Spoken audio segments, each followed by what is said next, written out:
Barry, Carpenter, Crawford, Here. Koenig, Here. Nichols, Present. Heitzman, Walker. President. All right, we do have a quorum. With that, I now move that we go into executive session. The first bill that we're going to take up is Senate Committee Substitute for Senate Bill 19. Senator Kraus, if you would come forward, and we will give you a couple of minutes to briefly tell us about your bill. I will try to be very brief. You've probably heard this bill before. Senate Bill 19 is the corporate reallocation bill.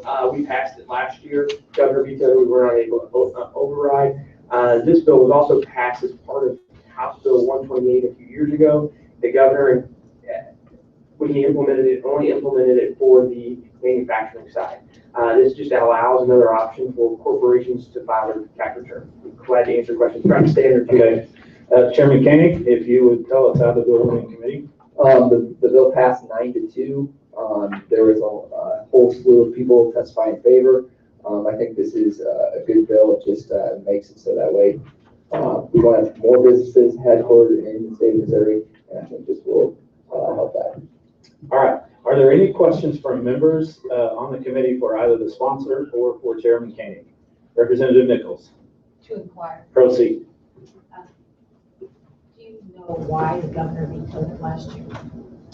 It was part of other bill that don't have specifics of why he did it. I would assume and probably thinks the fiscal note is too high. I think we've already counted for the fiscal note when we passed the original bill. We didn't intend it just to be for the manufacturing side. We intended it to be for every corporation in the state of Missouri when we passed it originally. Okay. And what is the fiscal note on it? I think it's, give me a second. It says 15.2. Thank you. All right. Are there any further questions for Chairman Koenig or the sponsor of the bill? All right. Seeing none, I move that we do pass Senate Committee Substitute for Senate Bill 19. Is there any further discussion from any committee member? Seeing none, Mara, call the roll. Chairman Duggar. Aye. Vice Chair Brown. Aye. Representatives Anders, No. Barry, Carpenter, Crawford, Aye. Koenig, Aye. Nichols, No. Heitzman, Walker. Aye. Okay, by your vote of 5-2, you have voted to pass Senate Committee Substitute for Senate Bill 19. Senator, thank you. All right, I now move that we go on to House Bill 590. Representative Koenig, would you like to tell us about your bill? Sure. I passed out a sheet, one pager that kind of describes what it is. What this bill does is that expands the sales tax base and uses that money to cut the income tax. We have something called Prop C, which is 1%, and obviously they're going to have an expanded sales tax base. So I do exempt sales tax on food to make sure it doesn't hurt low-income families. Also, because we're broadening the sales tax base, we do force the locals to adjust their rates so that that way they're revenue neutral. Then also dealing with Senate Bill 509, because you can't adjust the tax brackets and implement Senate Bill 509 at the same time. I take the first phase in of the tax cuts that we passed last year and move it up earlier 1 year, and then the rest of it gets put on hold while this bill gets implemented. And so it gets delayed. The reason why we're doing this is because it's designed to be revenue neutral.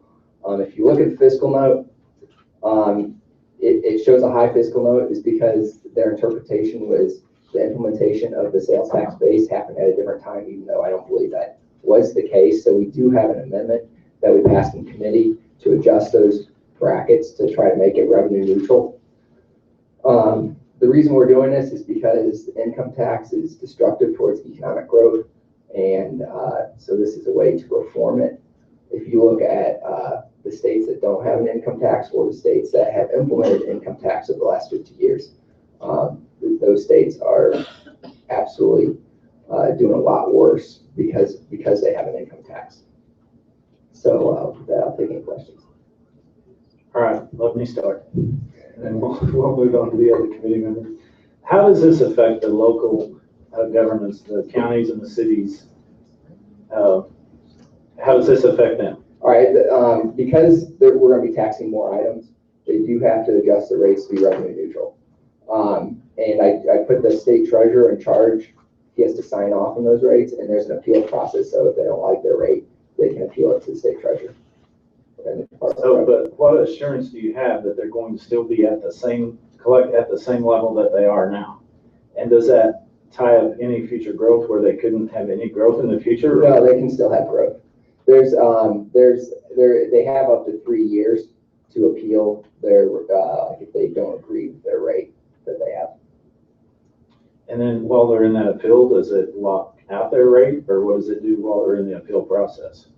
It has to be done prior to January 1st.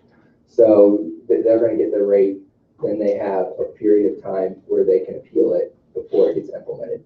And then that appeal Okay. process will be And concluded. so let's say they do appeal it and they win their appeal, then are you going back to collect this tax from who? It would be for the next year's, So you wouldn't go back, so they would never collect what they lost. Is that what you're telling me? well, the idea is they can appeal it prior. Like if they get their rate and they believe it's wrong, but they can appeal more than once.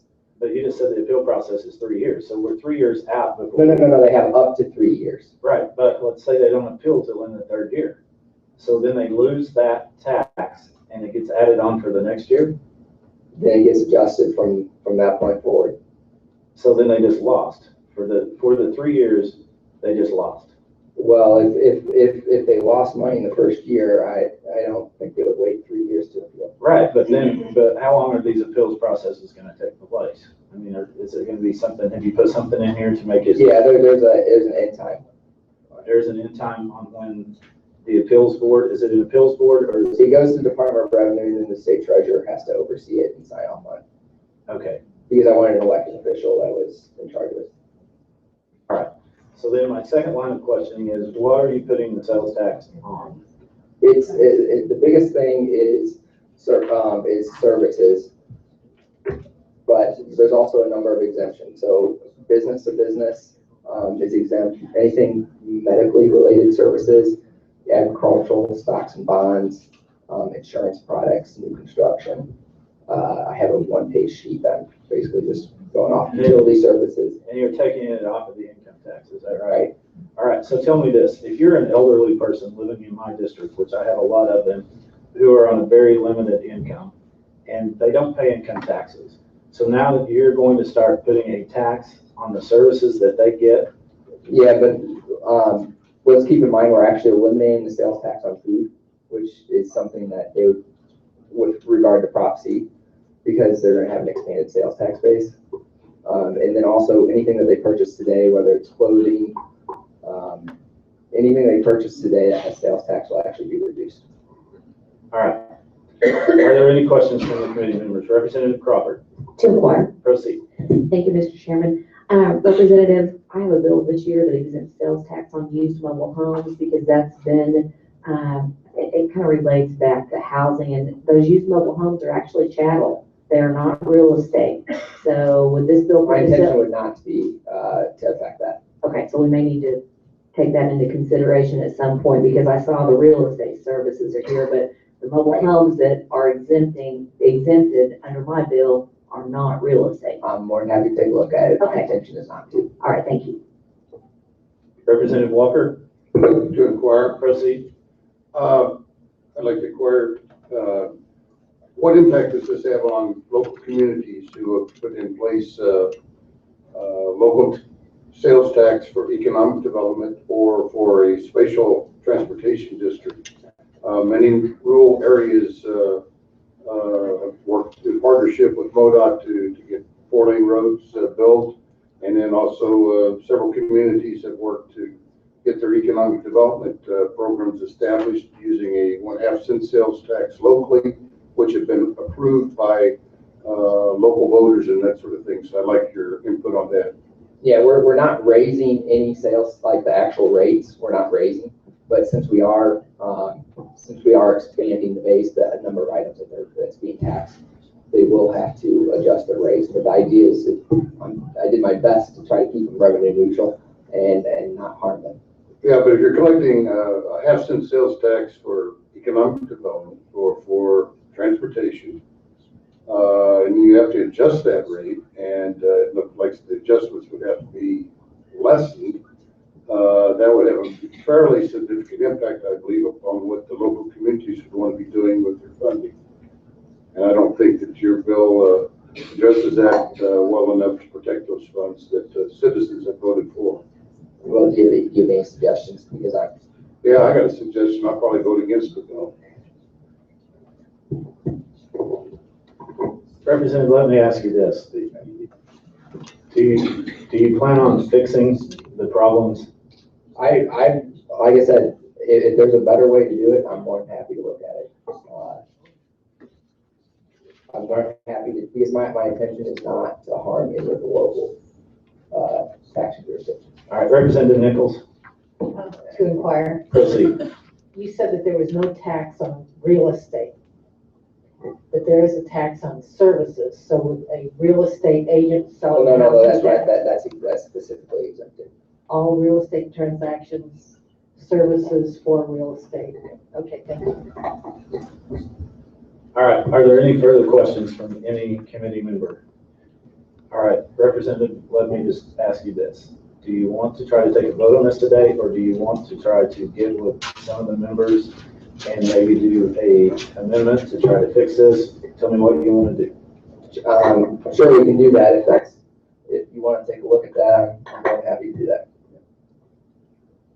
All right, Representative Walker, are you willing to? I've talked to the representative before. I don't know if you can correct this. That's my problem. I mean, I'm always willing to work with people, but I don't know if you can correct it. That'd be okay. Okay, sounds like, I don't know if you're gonna get that problem fixed. I'll leave it up to you. If you want to do pass this bill, I'll take a vote on it. If you want to wait, We can hold off till next week, that'd be fine. okay. Or we're going to meet again on Thursday.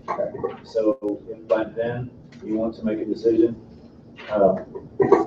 we can bring it back up and vote on it on Thursday. That'd be fine. All right, that work for you?